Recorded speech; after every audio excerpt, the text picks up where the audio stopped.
Tube Tamil வணக்கம். முக்கியமான திருப்பங்கள். பிரான்சினுடைய போர்க்கப்பல் ஹோர்முஸ் நீரிணை நோக்கி புறப்பட்டது. இன்று அதனுடைய பயணம் ஆரம்பமாகிவிட்டது. இதுவரை இந்த விவகாரத்தில் தனித்து நின்ற அமெரிக்காவிற்கு பிரான்ஸ் புறப்பட்டிருக்கின்றது. அடுத்து பிரிட்டனும் புறப்பட இருப்பது குறிப்பிடத்தக்கது. ஐரோப்பிய நாடுகளினுடைய முக்கியமான வல்லரசுகள் இந்த விவகாரத்தில் களம் இறங்குவது ஒரு புதிய திருப்பமாக அமைந்திருக்கின்றது. அதுபோல கட்டாரினுடைய பிரதமர் தீர்வு திட்டம் ஒன்று நெருங்கிவிட்டதாக கூறியிருக்கின்றார். ஈரான் இதுபோன்ற தாக்குதல்களை தொடர்ந்து நடத்த முடியாது என்றும் சர்வதேச நீரிணை ஒன்றை பிணையாக வைத்து இந்த பேச்சுவார்த்தைக்கு வரக்கூடாது என்றும் அவர் வன்மையாக கண்டித்திருக்கின்றார். பாகிஸ்தானில் இரகசியமாக நடைபெறுகின்ற பேச்சுவார்த்தையினுடைய முக்கியமான படிவங்களை ஈரான் பார்த்த வண்ணம் இருக்கின்றது. அமெரிக்கா தான் சீனாவிற்கு புறப்படுவதற்கு முன்னதாக இந்த விவகாரத்தில் ஒரு முடிவும் தீர்வும் ஏற்பட்டுவிட வேண்டும் என்று தெரிவித்திருக்கின்றது. இந்த நிலையில் இஸ்ரேலினுடைய கருத்து தங்களுக்கு எதுவுமே தெரியாது, தாங்கள் அடுத்த கட்ட போருக்கு தயாராகி கொண்டிருக்க திடீரென பேச்சுவார்த்தை என அமெரிக்கா அறிவித்திருக்கின்றது. இஸ்ரேல் அதிருப்தி. இப்படியாக அடுத்து என்ன நடைபெறப் போகின்றது என்பதை திட்டவட்டமாக கூற முடியாத அளவிற்கு விவகாரம் போரா சமாதானமா என்கின்ற இடத்திற்கு செல்லுகின்றது. போர் என்று வந்துவிடுமாக இருந்தால் இந்த தடவை விவகாரம் வேறொரு இடத்திற்கு சென்றுவிடும் என்று குறிப்பிடப்படுகின்றது. ஆரம்பத்தில் ஈரான் மீது அனுதாபம் காட்டிய நாடுகள் இப்பொழுது ஹோர்முஸ் நீரிணையை தொடர்ந்து ஈரான் மூடி வருவதனால் ஈரான் மீதான வெறுப்பும் சர்வதேச அளவில் அதிகரித்திருப்பதாக கூறப்படுகின்றது. ஈரானுடைய எமிரேட்ஸ் மீதான தாக்குதலை இந்திய பிரதமரும் கண்டித்தது கவனிக்கத்தக்கது. நடைபெற்றிருக்கின்ற முக்கிய சம்பவங்கள்.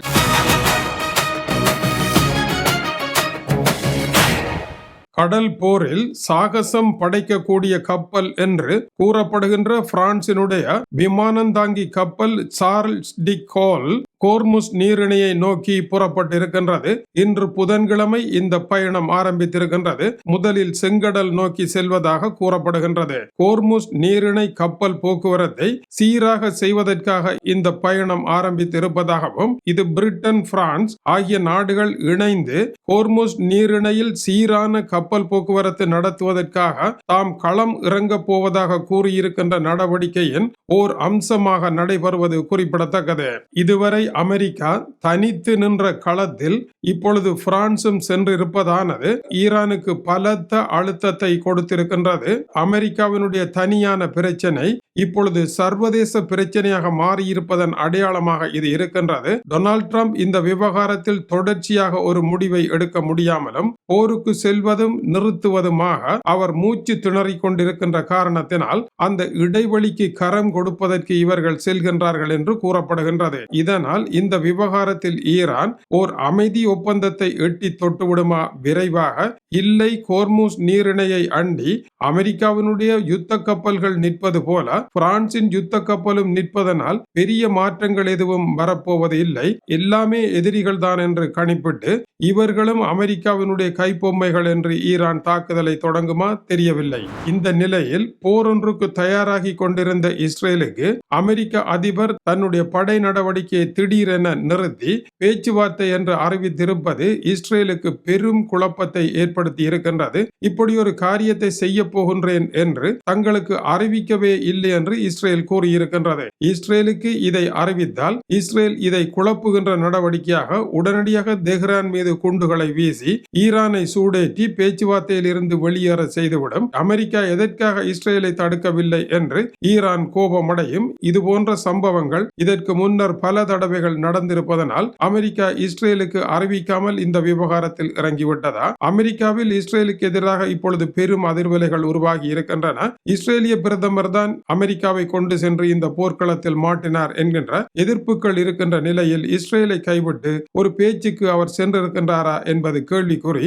எனினும் இஸ்ரேலினுடைய இந்த அதிருப்தி அமெரிக்கா இஸ்ரேல் உறவில் ஒரு மெல்லிய வெடிப்பை ஏற்படுத்தி இருப்பதாக தெரிவிக்கப்படுகின்றது. நிலைமை இப்படி இருக்க கட்டாரினுடைய பிரதமர் முகமது அப்துல் ரஹ்மான் அல் தானி கூறுகின்ற பொழுது ஈரானுக்கும் அமெரிக்காவிற்கும் இடையே ஒரு ஒப்பந்தம் வருவது மிக மிக நெருங்கிவிட்டது என்று கூறியிருக்கின்றது. இந்த பேச்சுவார்த்தையில் பாகிஸ்தான் பாகிஸ்தான் மட்டுமல்ல, இப்பொழுது கட்டாரும் நடுவராக நின்று செயற்படுவது குறிப்பிடத்தக்கது. இந்த ஒப்பந்தம் அருகே வந்திருக்கின்றது என்று கட்டார் பகிரங்கமாக அறிவித்திருக்கின்றது. இந்த இடத்தில் நிறுத்தி பிரான்சிய கப்பல் எதற்காக வருகின்றது என்று பார்த்தால், இதற்கு முன்னர் பிரான்சும் இங்கிலாந்தும் சொன்ன ஒரு கதையை மறுபடியும் திருப்பி பார்ப்போமாக இருந்தால், இந்த பிராந்தியத்தில் ஈரானுடன் அமெரிக்காவிற்கு ஓர் ஒப்பந்தம் ஏற்பட வேண்டும். அப்படியோர் ஒப்பந்தம் ஏற்பட்டால் தங்களுடைய கடற்படை வரும், இல்லாவிட்டால் தாங்கள் வரமாட்டோம் என்று பிரான்சும் இங்கிலாந்தும் முன்னர் கூறியிருந்தது. எனவே ஒப்பந்தம் ஒன்று எட்டப்பட்டு விட்டதன் அடையாளம் தான் பிரான்சினுடைய போர்க்கப்பல் புறப்பட்டிருக்கின்றதா என்ற கேள்வியை எழுப்புகின்றது.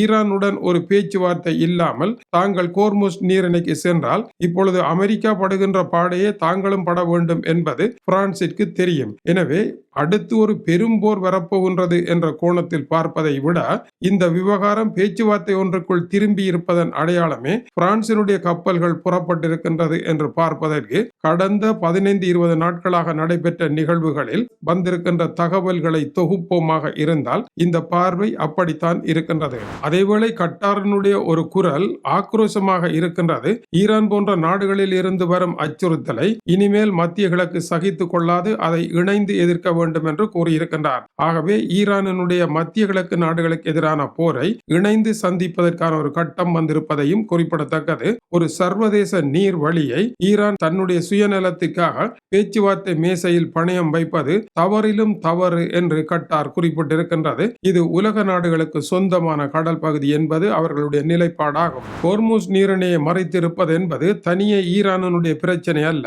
அது வளைகுடாவினுடைய பிரச்சனை என்று கட்டார் அழுத்தம் திருத்தமாக கூறியிருக்கின்றது. கட்டாரினுடைய இந்த மாலை நேர குரல் ஏன் இஸ்ரேலிடமிருந்து வரவில்லை? கட்டார் கொதித்தெழுவதைப் போல இஸ்ரேல் கொதித்தெழாமல் இருப்பதற்கான காரணம் என்ன? இஸ்ரேல் மெல்ல மெல்ல பின்னுக்கு விடப்படுகின்றதா என்ற கேள்வி வருகின்றது. கடந்த சில நாட்களாக இந்த நாடகத்தில் இஸ்ரேல் என்கின்ற பாத்திரத்தினுடைய காட்சிகள் பெரும்பாலும் வராமலே இருந்திருப்பதும் கவனிக்கத்தக்கது.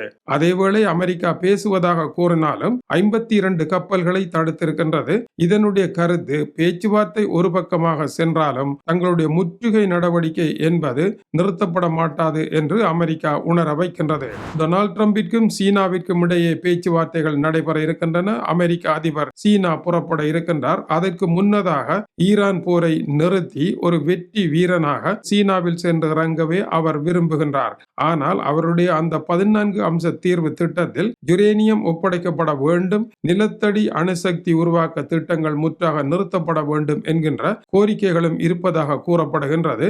இதில் ஏதாவது இணக்கப்பாடு வந்தால் 30 தினங்கள் யுத்த நிறுத்தத்தை ஏற்படுத்தி மேற்கொண்டு யுரேனியத்தை ஒப்படைப்பது எப்படி, ஈரானுடைய நிலத்தடி ஏவுகணைகள் தயாரிப்பு திட்டத்தை நிறுத்துவது எப்படி, ஹோர்முஸ் நீரிணையை திறப்பது எப்படி என்கின்ற விவகாரங்கள் எல்லாம் தொடர்ந்து பேசப்படும் என்றும் CNN செய்திகளை வெளியிட்டிருக்கின்றது. தொடர்ந்து இணைந்திருங்கள். மேலும் சூடான செய்திகள் வந்திருக்கின்றன.